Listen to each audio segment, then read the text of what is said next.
여기서 또 우리가 해석을 해 나가야 되는데, 복음에는 하나님의 의가 나타났다고 그랬죠? 그리고 기록된 바 오직 의인은 믿음으로 산다 그랬죠? 예. 그러면 의가 뭐야?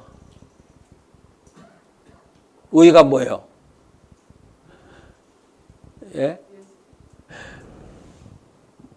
그 마태복음 6장 맨 마지막에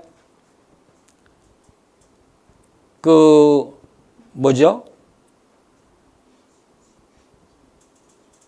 하나님의 나라와 의와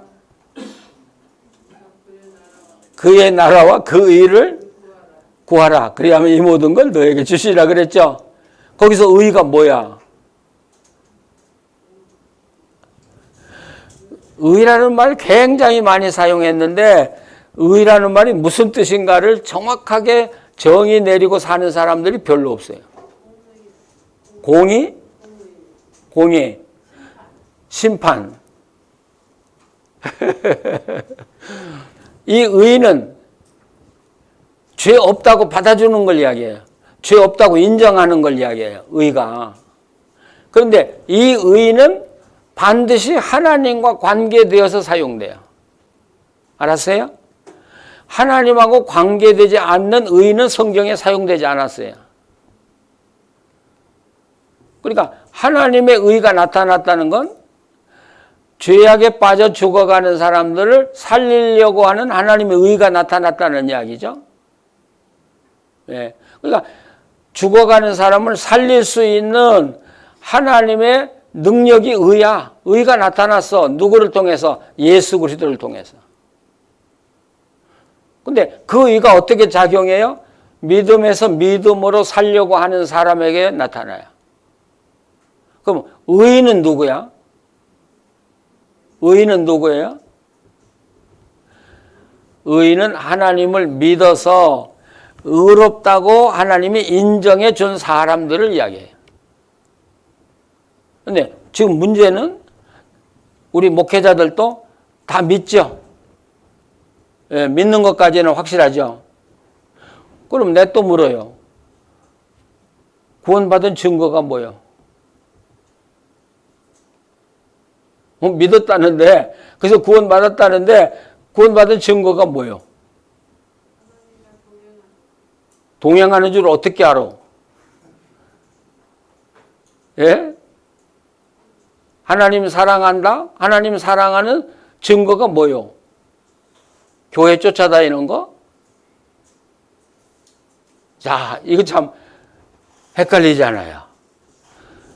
다시 아침에 읽었던 로마서 5장 1절을 다시 돌아가요. 로마서 5장 1절.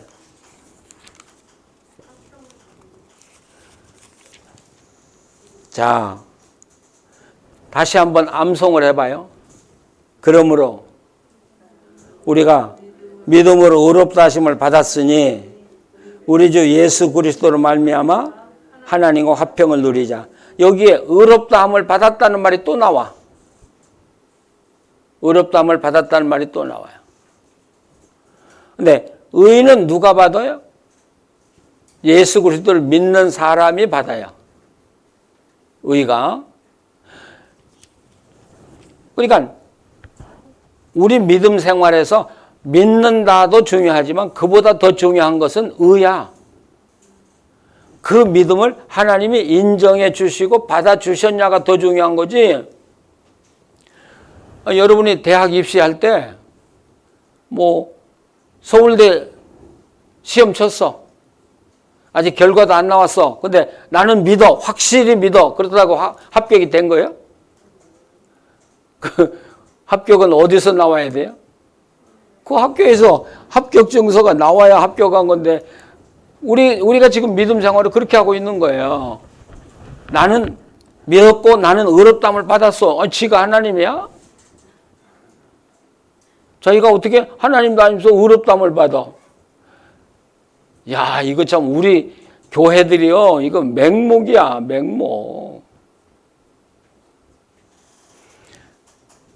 그러니까 의롭다함을 받았다는 건 하나님이 내 믿음을 보시고 너 내 자녀로 삼을 만하구나. 그리고 받아준 것을 의롭다함을 받는다는 이야기가 돼요. 하나님이 받아주셨을 때 비로소 우리는 하나님의 자녀가 되고 하나님 나라에 들어가서 하나님과 함께 살기 시작하는 거예요.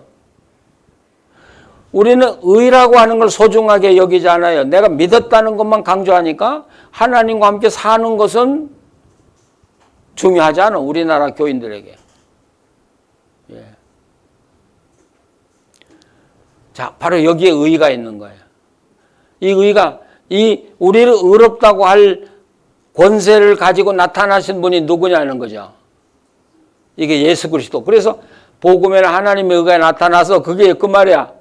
우리를 의롭다고 하고 하나님의 자녀로 만들 수 있는 권세를 가지고 오신 분이 예수 그리스도다. 이게 하나님의 의가 복음 예수 그리스도 안에 나타났다, 그런 뜻이에요.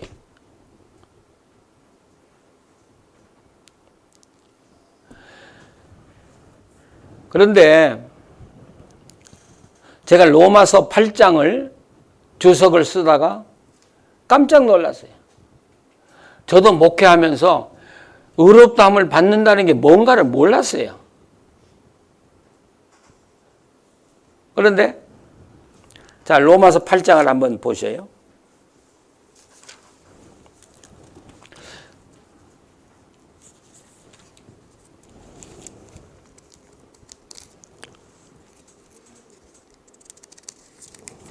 로마서 8장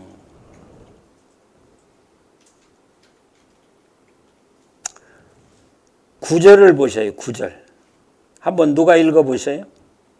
만일 너희 속에 하나님의 영이 거하시면 너희가 육신에 있지 아니하고 영에 있나니 누구든지 그리스도의 영이 없으면 그리스도의 사람이 아니라. 예.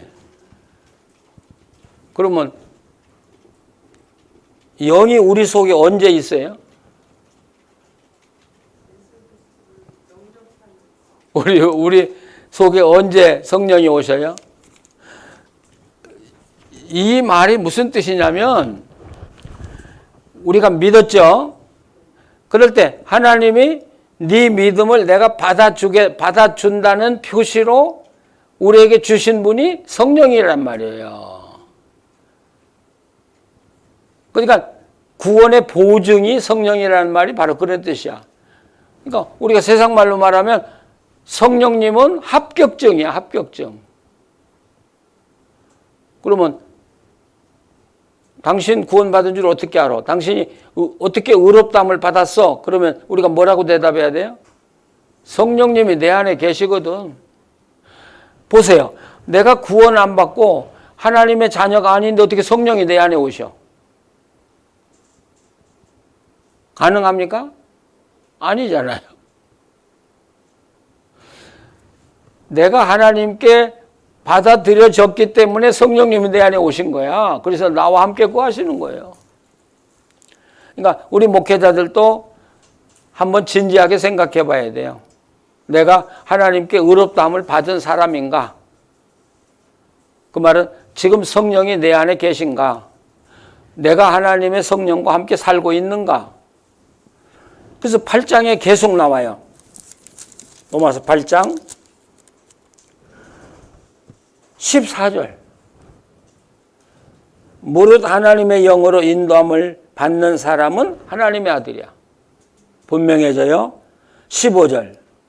너희는 다시 무서워하는 종의 영을 받지 아니하고 양자의 영을 받았어. 하나님이 너를 받아주었어. 양자로 삼았어. 그래서 우리가 뭐라고 그래요? 아빠, 아버지라고 부르짖는 거야.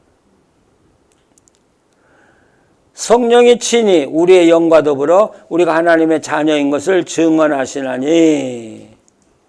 그래서 로마서 8장에 성령 영이 너희와 함께 거하지 아니하면 너희는 하나님의 자녀가 아니다고 단정을. 이제 확실해졌습니까? 확실해졌습니까? 예.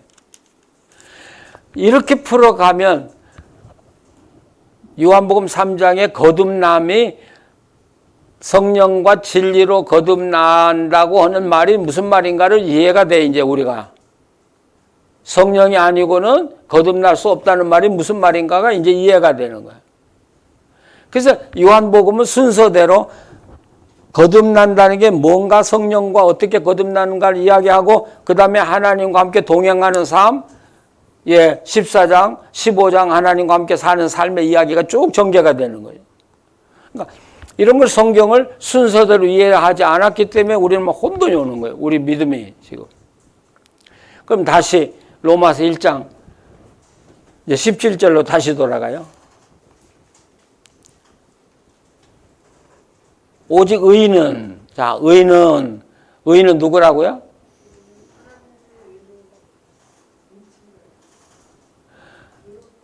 하나님에게 받아들여진 사람.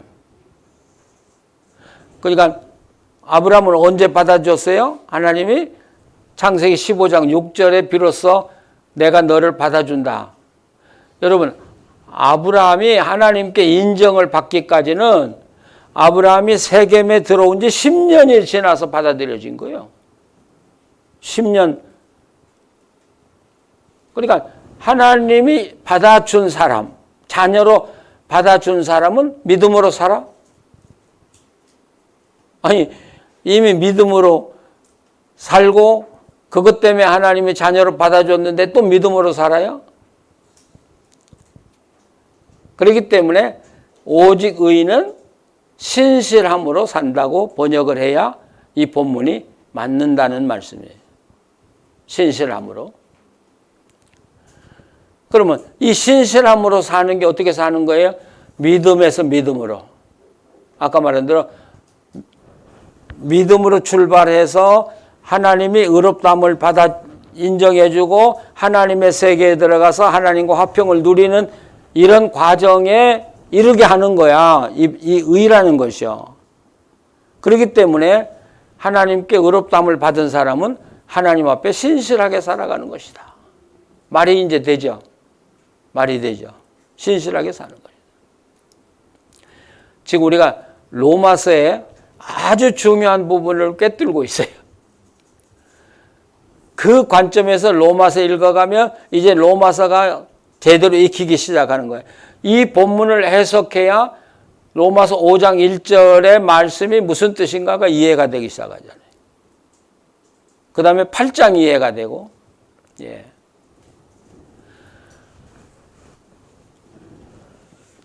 제가 지금 이 어려운 과정을 뭐 한 10분 정도에서 설명을 다 했지만 이걸 제가 찾아가기 위해서는 몇 년 걸렸는지 몰라요. 이해가 안 돼, 나도. 그렇게 성경을 연구했는데도. 그걸 묵상하고 또 하고 또 앞에 부분을 찾아서 읽어가 보고 로마서가 뭐라고 하는가를 읽고 주석을 쓸 때까지도 이 부분이 분명하지가 않았어요. 솔직히 고백하면. 전반전 쓸 때.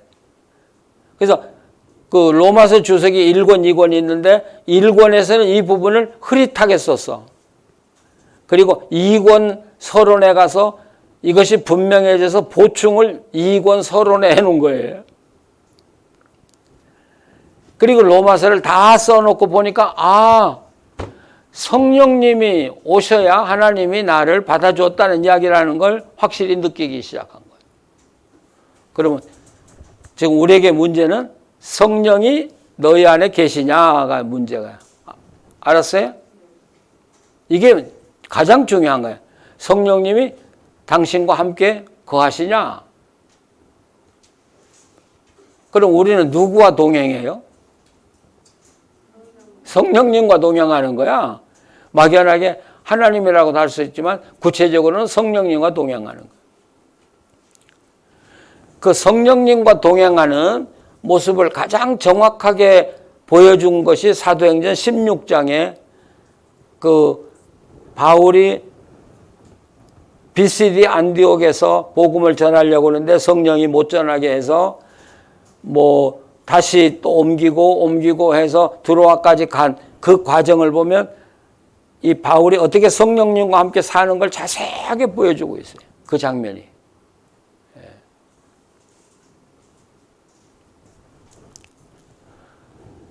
그러면 이제 설교 준비할 내용이 다 끝났어요. 이걸 설교로 만들어야 돼. 본문이 어려운 만큼 설교 만들기도 어려운 본문이에요. 그렇죠? 그럼 어디서부터 시작할 것인가? 자, 저 책을 어느 책을 좀 갖다 줘 보세요. 저 책, 성경책 위에 있는 예. 예. 예, 고마워요. 예, 고맙습니다. 예. 자, 여기 신실이라고 되어 있는데 지금까지 다룬 것과 같은 과정을 다 밟고 마지막 설교를 여기 본문을 아웃라인을 여기 설교에 써놨거든요. 그래서 제가 예, 그 설교문을 읽어드리려고 그래. 바울은 고린도에서 편지를 씁니다. 시기는 주 57년경. 이 편지가 바로 기독교의 진리를 이해하기 위해 반드시 읽어야 할 로마서입니다. 당시 로마에는 5개의 작은 그리스도의 모임이 있었습니다. 아직 목회자도 없었고 교회 조직도 완벽하게 구비되지 못한 채 운영되고 있었습니다. 그들은 열정은 있었지만 기독교의 진리를 한 번도 체계적으로 배운 적이 없는 사람들입니다. 그 어린 교회에는 해결해야 할 많은 문제들이 있었습니다. 유대교인과 이방교인의 마찰도 많았고 또 믿기 전에 가지고 있던 옛 습관을 벗어나지 못한 교인도 많았습니다. 또 한편으로는 바울 사도는 로마 교회를 통해서 스페인 온 나라에 온 세계 복음을 전하는 비전을 바라보고 있었습니다. 이런 상황에서 바울은 로마서에서 무엇을 서술하고 무엇을 강조하려고 했을까요? 단순히 믿으면 구원받는다는 교리를 전하려고 했을까요?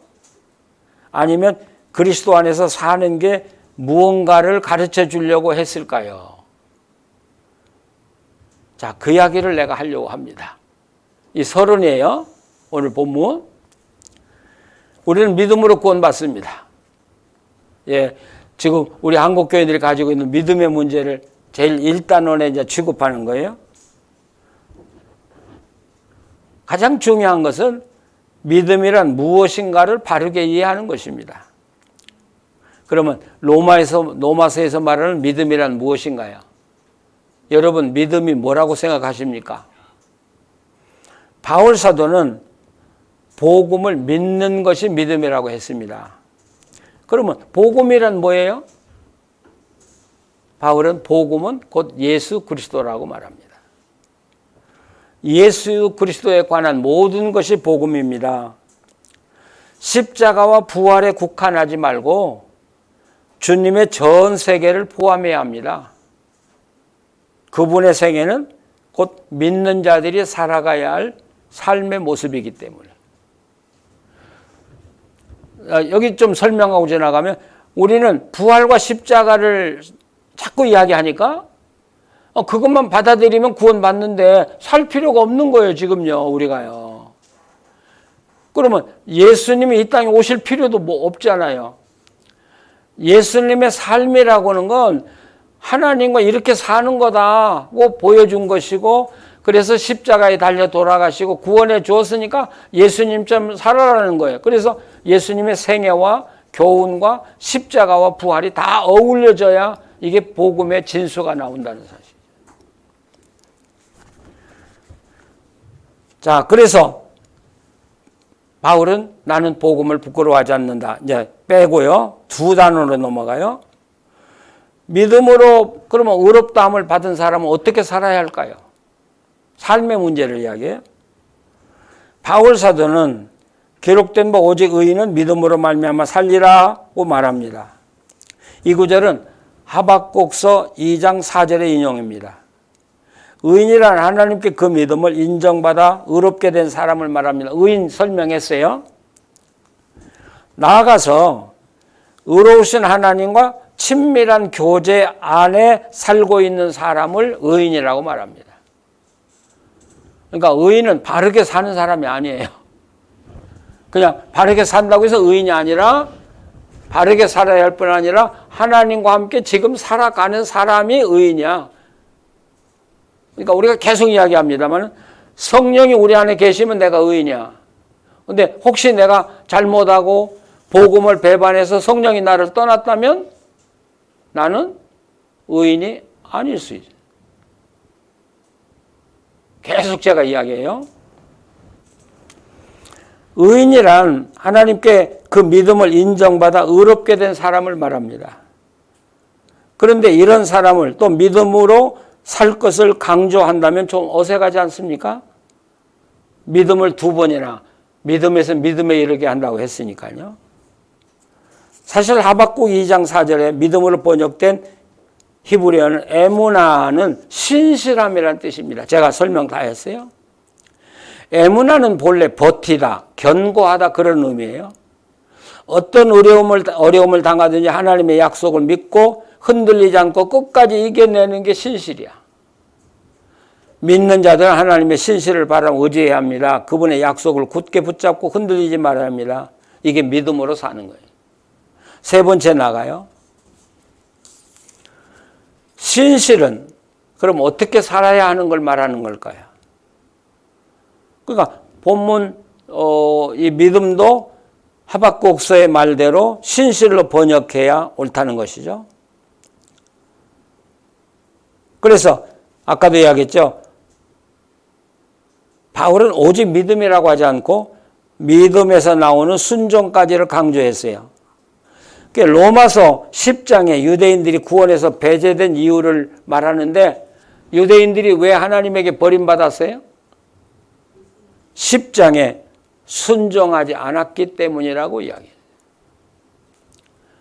이 점은 로마서 마지막에 또 강조해요. 영원하신 하나님의 명을 따라 선지자들의 글로 말미암아 모든 민족이 믿어 순종케 하려고 한다.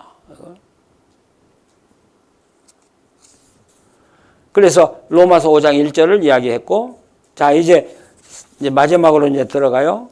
소위 크리스찬이라고 하는 사람들은 오늘 한국 교회 많은데 교회가 세상으로부터 버림받은 이유가 뭡니까? 믿는다는 사람은 많지만 정작 신실하게 살아가는 사람은 없기 때문입니다. 사실 신구약 주제를 우리가 하나로 본다면, 자 신구약을 관통하는 주제 하나로 본다면 뭘로 봐야 돼요? 놀랍게도 거룩이에요. 거룩. 아시겠어요?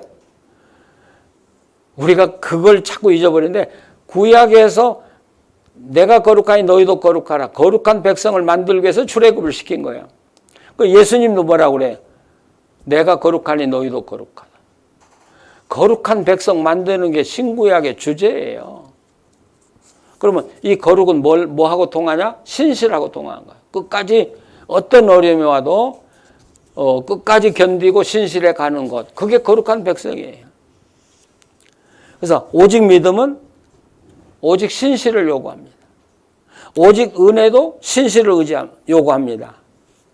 루터도 우리가 의롭다함을 받았기 때문에 우리 자신을 거룩하게 하는 것입니다고 이야기했어요. 오직 믿음을 강조하고 오직 은혜를 강조하면서도 하나님 앞에 신실하게 살아가지 않는다면 그것은 돼지가 진주 목걸이를 걸치고 있는 것과 같습니다. 세상에 조롱거리가 될 것입니다. 로마 교회는 신실한 그리스도인에 의해 세워졌습니다. 사도에 의해 세워진 게 아닙니다. 신실한 그리스도 안에 세워진 이 교회는 하나님 앞에 신실하게 살고자 핍박을 감수하고 세상적 부여나 향락을 포기하고 살았던 분들에 의해서 세계의 중심 교회로 성장해 갔습니다. 그리고 그들의 이런 삶의 모습은 마침내 로마 사람들을 감동케 했고 로마를 신앙으로 정복하게 했습니다. 이들의 이름이 로마서 16장 3절에서 16절까지 소개됩니다. 자랑스럽게 소개됩니다. 그 중에 대표적인 사람이 브리스길라와 아굴라입니다. 그들은 바울을 만나 자기 직장을 포기했어요. 가정을 포기했어요. 바울의 동역자가 돼서 가는 곳마다 자기 집을 예배 장소로 했어요. 정말 그리스도의 종처럼 주님을 섬기고 살았던 사람이에요. 로마 교회가 그들의 집에서 출발했다는 것은 말할 필요가 없죠. 이제 결론. 신실은 또 다른 그리스도인의 이야기입니다. 제 제목이 신실은 크리스찬의 또 다른 일입니다. 그러니까 저 크리스찬이야. 그 말보다는 저 신실한 사람이야. 이렇게 불러줘야 된다는 거예요. 우리 교회 안에 하나님 앞에 신실하게 살아가는 자들이 가득 차야 합니다. 이 나라에 신실한 자들이 가득 차야 합니다. 교회 다니는 모든 사람이 신실하다고 불릴 때 당면하고 있는 교회 위기는 극복될 것이고 이 땅에서 그리스도의 십자가는 높아지게 될 것입니다. 신실은 그리스도인의 또 다른 이름이 되어야 합니다. 예. 자, 내러티브 설교하면 설교가 고상해져. 수준이 상당히 높아져요. 제가 여러분에게 권하고 싶은 건 여러분 교인의 수준을 높이고 또 수준이 있는 사람들이 여러분 교회에 오기를 원한다면 여러분 설교가 높아져야 돼요.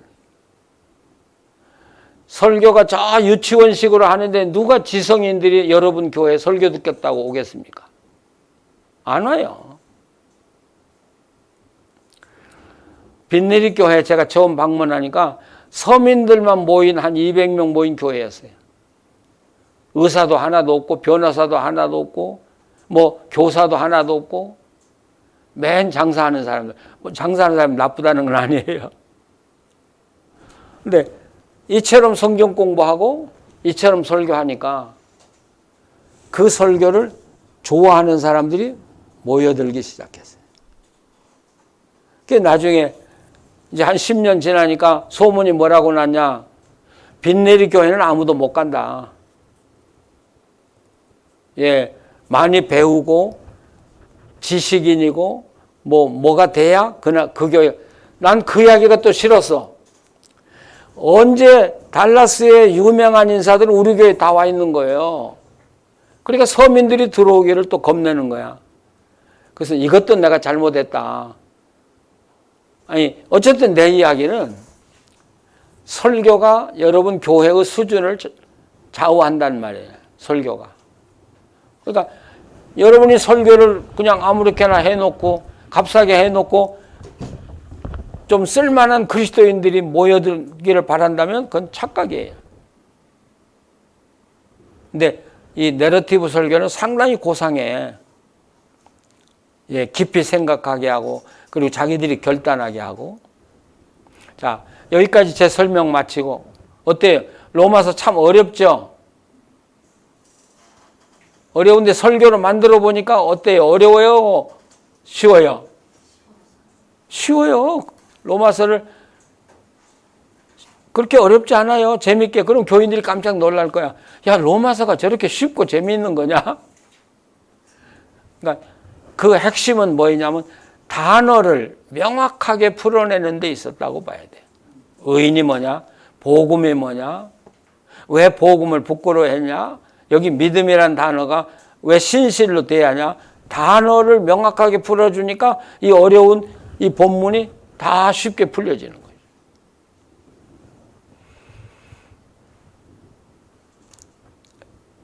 자, 이제 질문 있으면 질문하세요. 하실 말씀 있으면.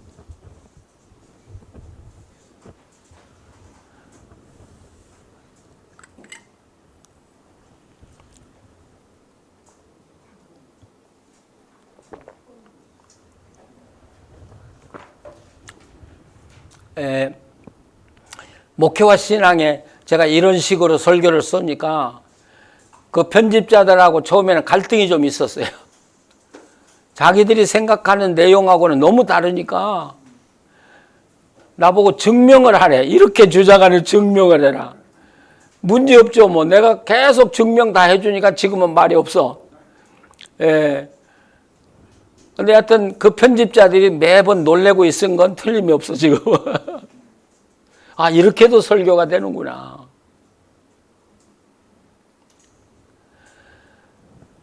그래서 밥 먹으면서도 이야기했지만 이 내러티브 설교는 헬라어와 히브리어를 안 하고는 안 돼요. 저한테 이 지금 로마서 1장 16절 17절도 그 헬라어 히브리어를 풀어내지 않으면 도저히 해석이 안 되는 거잖아요. 한국 성경이나 영어 성경만 읽어가지고는 절대 풀려지지가 않는 거예요. 그렇기 때문에 젊은 목사님들은 지금부터라도 헬라어 히브리어를 다시 공부를 하시라고요. 만약에 나이가 드셔서 못 하시는 분들은 원어 성경 사전들이 많이 나와 있어요. 그걸 꼭 참고하시라고. 꼭 참고하시라고. 근데 그걸 참고하실 때 제가 앞 시간에도 몇 번 이야기했는데 그걸 참고할 때 단어만 참고하지 말고 이게 무슨 뜻이라고 하지 말고 성경에서 이 단어가 어떻게 사용됐느냐를 찾아내야 돼요. 그래서 제가 이 에모나가 구약에서 뭐로 번역됐는가를 찾아내기 위해서 구약의 에모나가 우리나라 성경에 뭘로 기록됐는가를 전부 찾아낸 거예요. 지금 정확하게 기억 못하지만 에모나라는 이 단어가 구약에서 47번 정도 사용이 됐는데 그중에 42번이 신실로 우리나라 성경에 기록되어 있어요. 그리고 하박국서에만 믿음으로 의롭게 된다 이렇게. 그 뭐가 잘못됐단 말이에요. 그러니까 번역하는 사람들도 이거 뭘로 해야 될까 고민하다가 그냥 믿음으로 하자 그랬을 것 같아. 어떻게 보면 우리 설교가들은 그런 것들까지라도 찾아내서 교정해가면서 설교를 할 줄 아는 그 수준까지만 간다면 내러티브 설교의 꽃은 피울 수 있다는 거예요.